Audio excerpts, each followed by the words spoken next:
Feel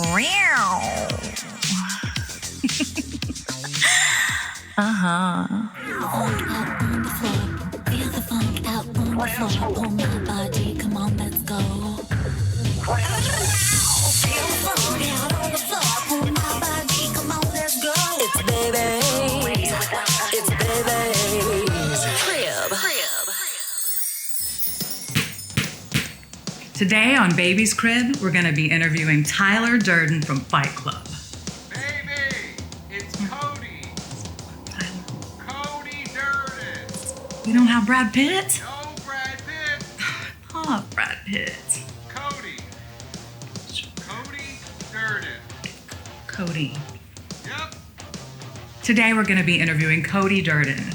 Cody Durden is a flyweight MMA fighter.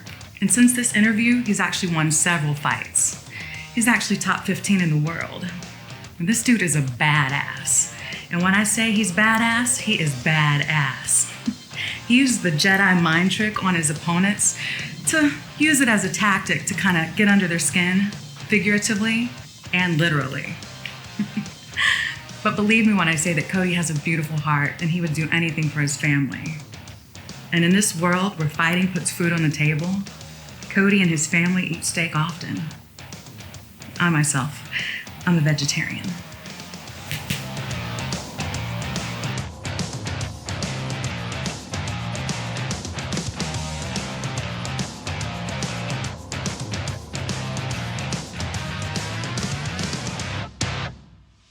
What's up, Cody? How you doing, man? I'm doing well. Thank you for having me. Yeah, man. Thank you for bringing me into your crib, or one of your houses, I should say.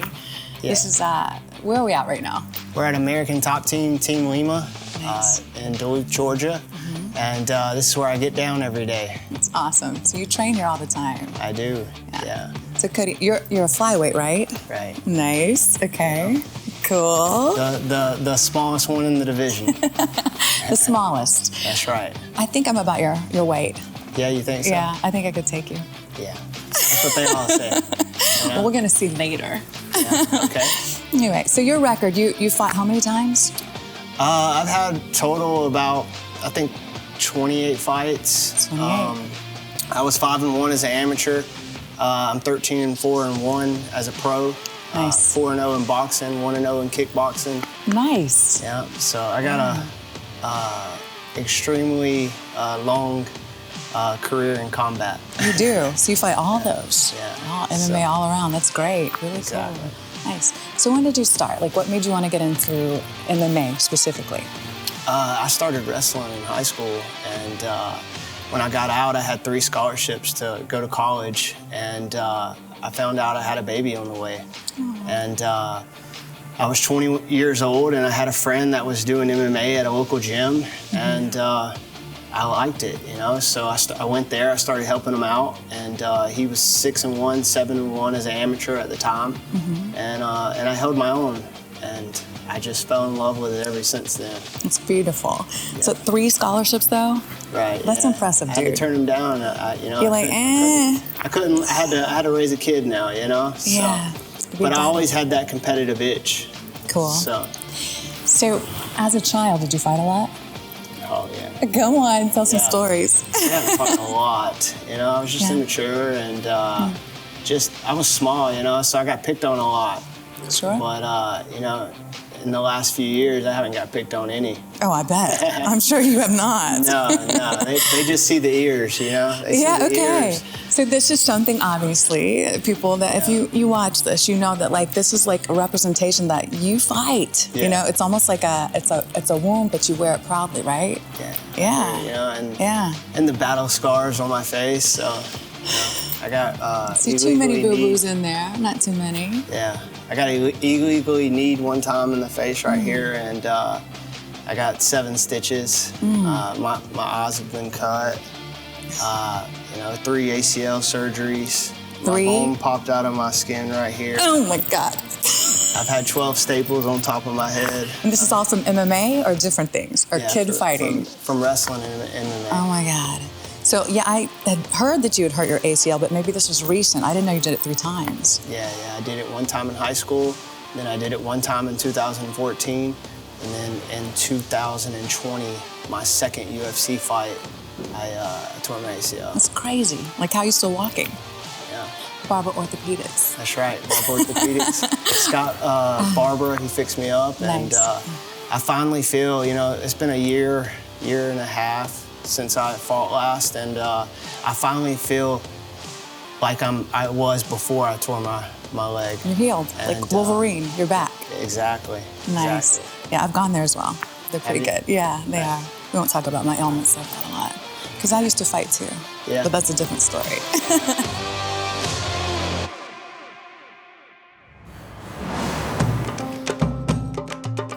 Do you know that in ancient Greece there was a style of fighting called pancration? It's similar to what's been found in modern MMA.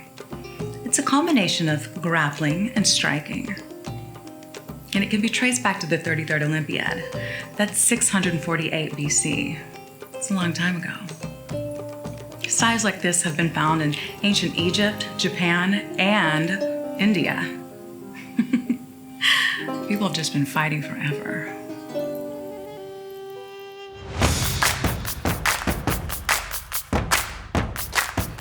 I need you to follow, like, and comment. Or I'm gonna kick your ass.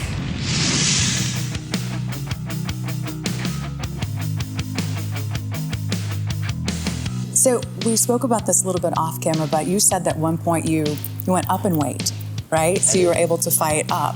How was that fight for you when you went into it and you were a little bit heavier? In 2020, July 18th, I fought in Conyers, Georgia, in my hometown. Ah. And But you had cheerleaders there for you. everyone showed up. That's so fucking awesome, man. It was nice, That's and dope. I smoked them in, I think it was a minute and 20 seconds knockout, and then 6 days later, I didn't even go back to training. I was still eating Mexican food and Margaritas. Margaritas. I love margaritas. Me too. And I got a call from the UFC. He's like, "Hey, do you want to fight?" And I was like, "Yeah, awesome, let's do it." And But you've been then eating they're Mexican like, food. Yeah, I thought about all that, and they're like, "Only thing is, your fight's next weekend." And I just thought about all the margaritas and all the Mexican food I ate, and Right. I was like, fuck it, let's do it, And I got in there. I had 2 fights in 2 weeks. The UFC fight was upper weight class versus Chris Gutierrez. His record was 15-3 at the time. Tons of knockouts, and I got the first ever unanimous decision draw in UFC history. Dude, right here. Yeah. That's awesome. So- That's so dope. It was. So the burritos, like they paid off. I guess And the so. margaritas. It was kind of bittersweet, Yeah. I was a 4-1 underdog and come out and get a draw on 6-day notice, and really, put a stamp that I belong there, and that's what I did. All the way. It did. Yeah. So let's talk about your fights for a second. So you've told me how many you've won, how many you've lost, a draw. Well, and you've got different areas that you fight in, though. Like, let's just talk about like the, I guess just MMA, which is what we're talking about too. But are there any fights that you've lost that you would like to have a rematch and do again? Yeah, absolutely. So my second fight in the UFC, I dropped down from bantamweight. I had a proper training camp. I went down to flyweight because that's my weight class I fight at. And I went in there. I had a broken toe. I had pink eye. And, Holy shits. I still chose to fight. That probably kept him away, though. The pink eye. What do you think? Well, here's the thing. I showed up when I got there. Throughout fight week, my eyes started getting more and more puffy, and instantly knew that, hey, I was getting pink eye. So every media obligation I did that week, I wore sunglasses. No, when I stepped smart. on the scale, and posed, I still had my sunglasses on. You were hiding. So, but behind the scenes, we did the correct thing, and we contacted the UFC doctor. And we got prescriptions. We tried our best to make the fight happen. And I was in the shower that Saturday morning expecting the fight, and he called and he pulled it. He said, "Listen, I don't you're want not fighting." conjunctivitis. Yeah, he said, "I've never put anyone on TV with conjunctivitis, and it's not gonna happen today." Okay. And so we talked to the matchmaker, and we came up with a solution that we're gonna fight in 2 weeks. And so, I fought, I outstruck him like 47-7 in the first 3 minutes, and I tore my ACL in the first minute of the fight. I felt it after I kicked, and I took him down. I was dominating, and then I got caught with a flying triangle, the third ever. You'll have to show me this in a little bit. The third ever in the history of the sport. So it was like third ever. Yeah, in the whole history of the sport. So it was kind of like that's crazy. It doesn't sit well with me, Yeah, so you want a rematch. And then after that, the guy retired, and now he's coming back. You fucked him up so bad that he retired? I mean, he won. He went home okay, I'm just kidding. He went, it was his night that night. But, I had a lot of injuries going into that fight and during the fight. And if we ever get matched up again, I'm going to fuck him up.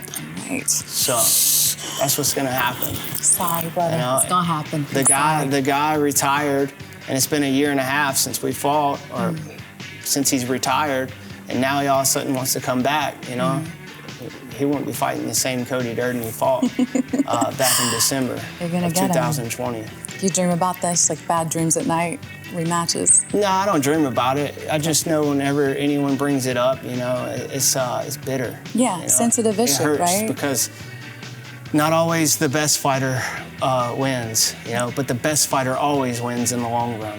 Okay. So. Well, that's like some advice for youth right there. Yeah, the best fighter in the long run. Cool.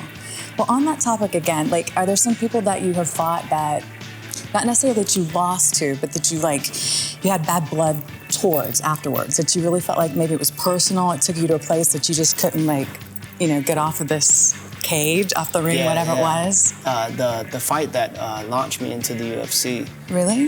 The guy, he was 6-2, Like I said, I fought him in my hometown. We had went to the radio station, and it was a bunch of back and forth for about 2 years, We couldn't come to terms on the fight.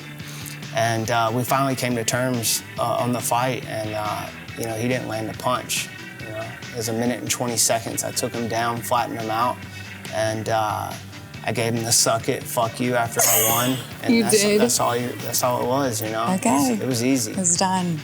Yeah, so I did a little research too, and it seems that, if I'm reading this correctly, that you're kind of known for wrestling. Like, you're really, really good at this, right? I'm sure you're known for other things too, but I've heard this a few times. You don't want to, that's your strong suit, right? It was. It was? So it's different now. Point, yeah, okay, so there's I feel like I've evolved into a full mixed martial artist. Beautiful.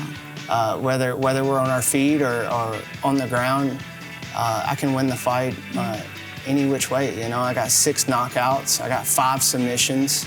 I got 9 first-round finishes. Only 2 of my fights have went to decision. So, people call me a wrestler, but at the end of the day, you're everything. Wrestlers knocking people out. No, yeah, like right. That, so. Right. All right. So yeah. Well, I guess I was going to go into this too. Any special tactics? So the back and forth that you had with this guy for 2 years, is it a mental thing that you kind of do, a Jedi mind trick when you're in there with them, or a lot of talking and twittering, bullshitting, to try to get them to some people have strategies, talking shit, but I just trust in my training. Okay. As long as I do what I'm supposed to do, show up, make it to practice when I don't want to go practice, and do the things that other people aren't willing to do, that they aren't willing to sacrifice. You see this a lot, where people don't sacrifice? All the time. So that's why they don't sustain. They don't last. Just talk.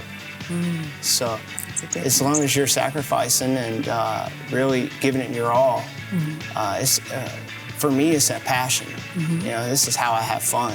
Right. I get excited when I wake up in the morning and know that I get to go to the gym and punch somebody in the mouth. I fucking love it. And I love when That's crazy. When I wake up in the morning and I know that I could get punched in the mouth. Right. But it's just a thrill to me. Yeah. So it's adrenaline all the time. It's something you live for. You love it.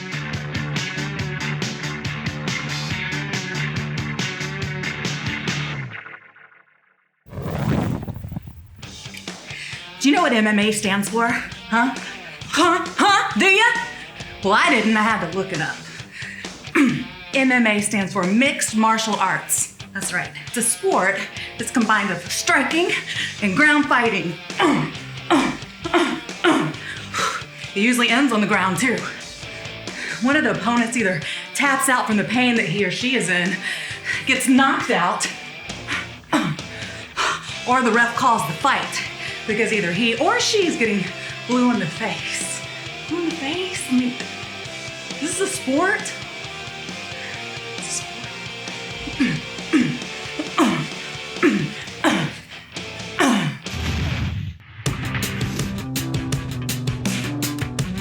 Fighting, you need to know which way your opponent's standing. You're opposite of me though, right? Right, so Right. that's a southpaw stance. Right. When your right leg is in front, it's a southpaw stance. Okay. All right, when your left leg is in front, you're in an orthodox stance. Okay. All right, so if you're in an orthodox stance, where's your power hand? Which hand It's is gonna it? be that one, right? Your right hand. Right. Good. Right. All right, so go back to your southpaw or orthodox. Yes. I'm southpaw. All right, that's orthodox. But I thought you meant this way. You can go orthodox for the camera right now. So your left hand, now it's gonna be your right hand. You Okay. switched again. It's gonna be your jab. You want my left one to be? Your right hand's Okay. gonna be your jab. Okay. Your left hand's gonna be your cross. Okay. And your right hand's Let's gonna angle be more toward it. and your right hand's gonna be your hook. Okay, hook. Yep. So you you're go telling me. jab, cross, hook. We're Good. going in a circle? Yeah. So you go jab, cross, hook. Good. Jab, cross, hook. Good. Good. I gotta do the bump bumps. Oh, nice. So that's called jab, cross, hook, or it's called a 1, 2, and a 3.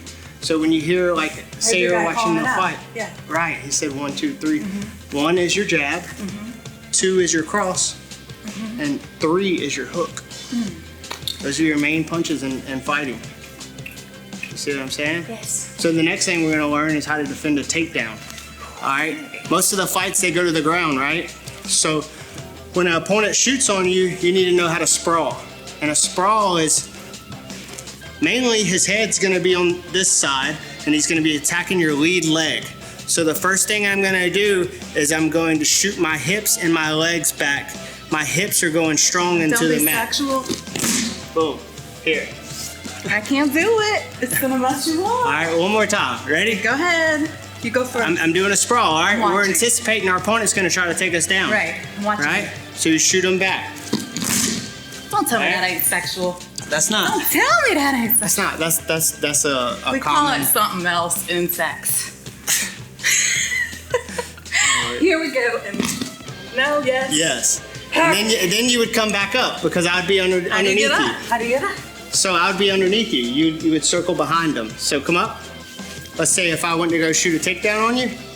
All right. Stand with your left leg forward. Orthodox stance. I shoot in. You're gonna sprawl. Oh, that's why I go down.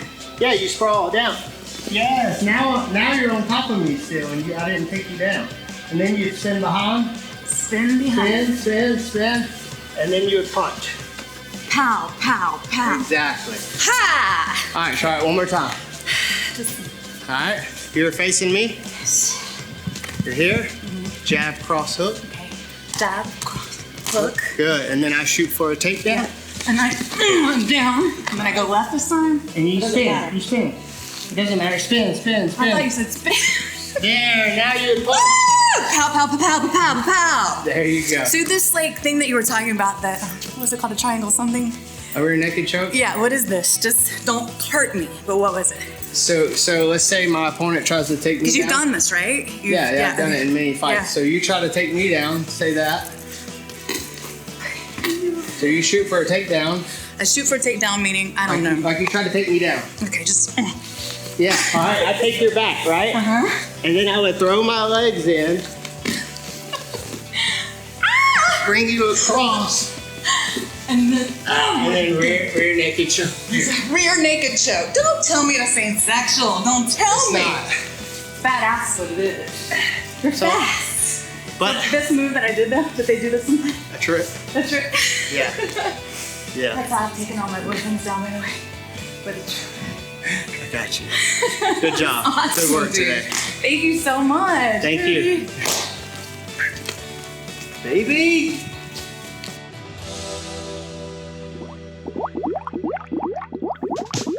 Many MMA fighters actually drink to celebrate after they win their fights. And some drink to drown their sorrows. And some go to the hospital. And some take ice baths. But I'm gonna take a bubble bath with a nice glass of wine.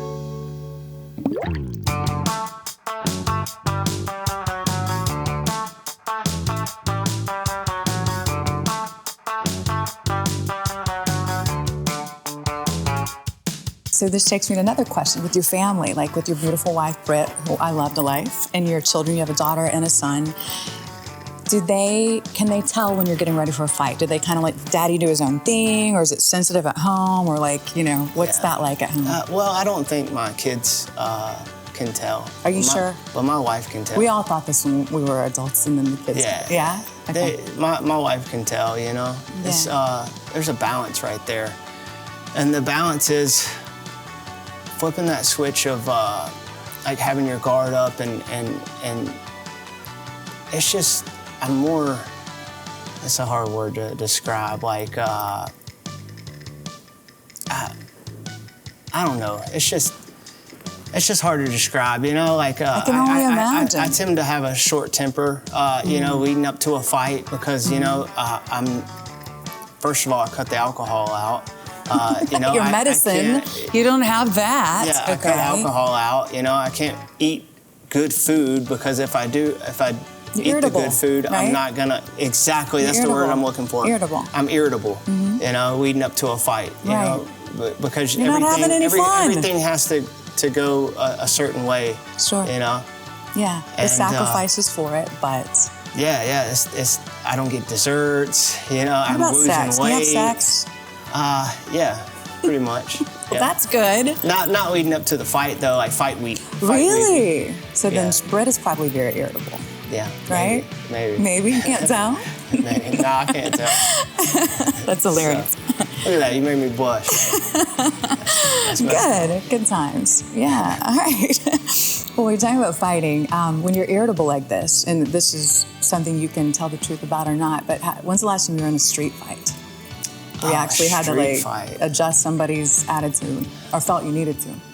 The last time I got into a fight in public was 2019, but the time before that it had been 5 years. Okay. So since I got in mixed martial arts, you know. You're a lethal weapon, right? I know what I'm capable of, but yeah.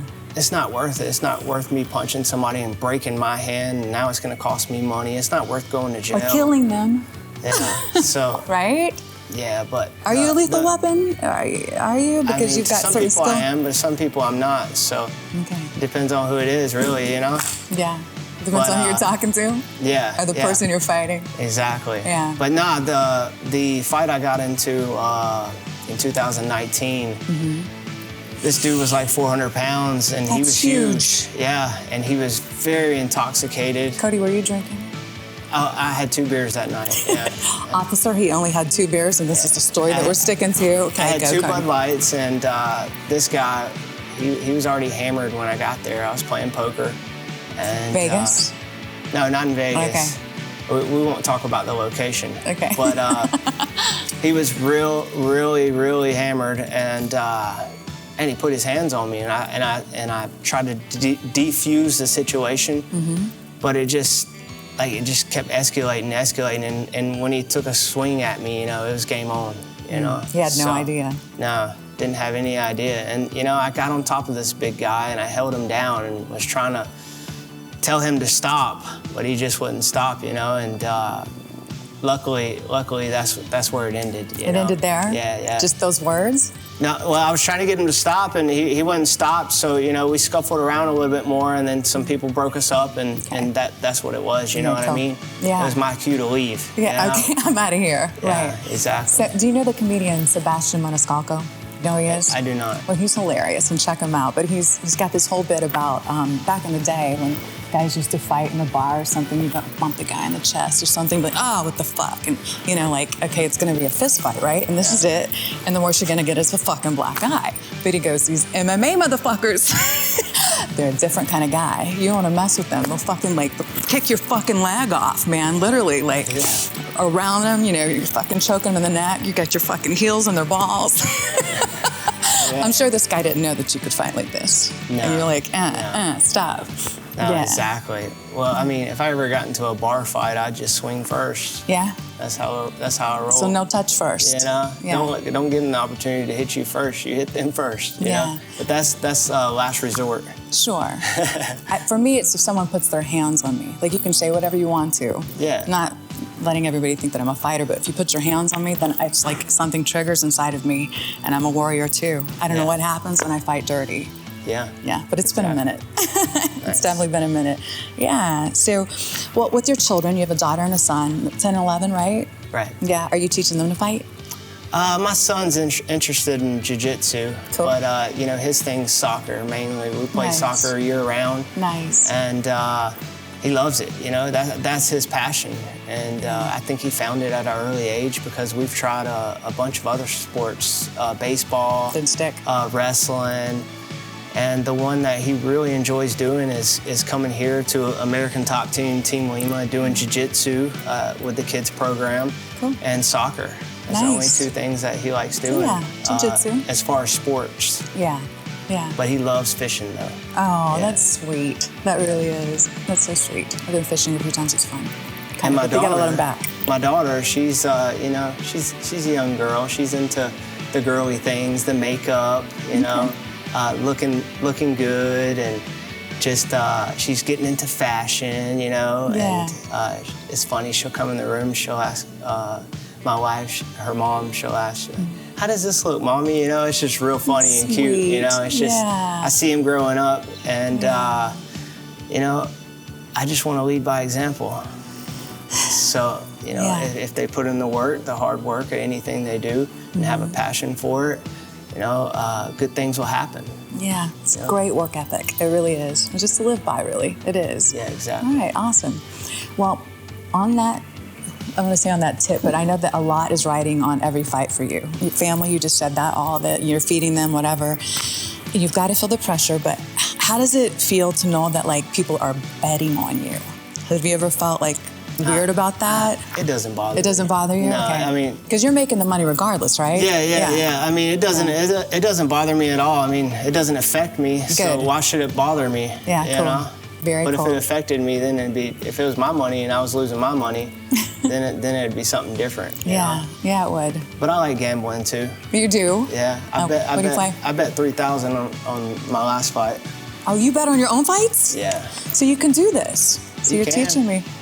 You can, and you did. Who's gonna stop you? You knew you were going to win? I don't know. I don't know the rules. Yeah. I would bet neither. on myself too, actually. I would. I'd Yeah. bet on myself to win. You're not going to bet on yourself to lose. Exactly. Yeah, cool. All right. Well, you're going to fight in Vegas soon. You just said this. You're getting ready for that. Everybody, check it out. Like, if you're not seeing this now, you probably will have seen it by the time that you do see him fight. I have a feeling you're going to win. Thank you. So I would say, like, good luck with that, but, like, live it. That's what I always like to say. Go live it. I am. Yeah. Yeah. It's gonna be a good fight. You know? Who are you fighting I'm again? excited. Clayton Rodriguez. He's Clay 7-2, Okay. and he's about to be 7-3. That's right. So You're going down. Thanks, Cody. Seriously, man. Thank you Thank so you. much for your time.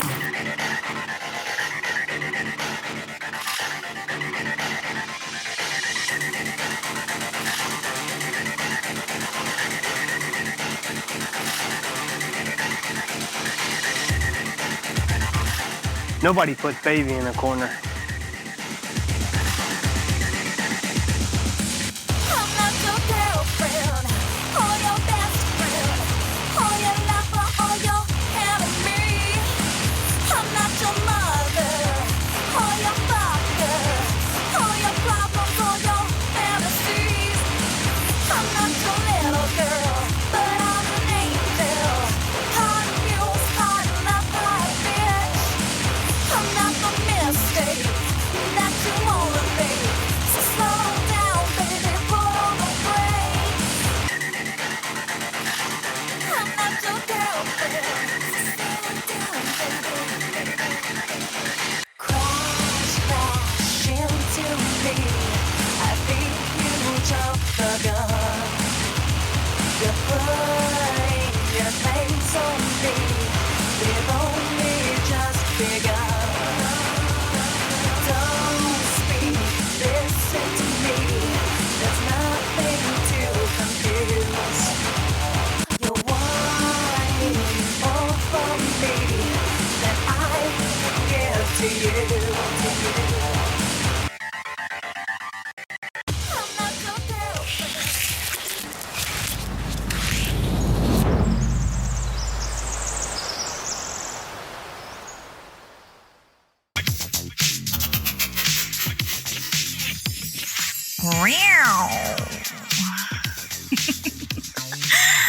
Uh-huh.